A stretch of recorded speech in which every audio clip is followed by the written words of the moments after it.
Hello, Brent Zimmerman here at Midlands Home Inspections. Performing a home inspection out here in Omaha today.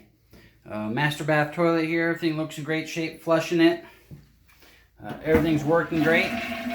Flowing good, running good. No evidence of any leaking around the base or anything, so everything looks good. Until we go ahead and use our moisture meter.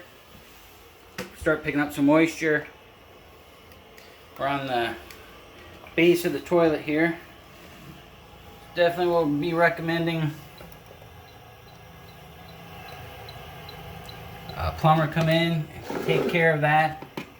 Wax ring is just starting to go bad on this one, so we're getting a little seepage underneath there. So definitely be recommending a plumber come in and get that corrected. Brent Zimmerman, Midlands Home Inspections. Have a great day.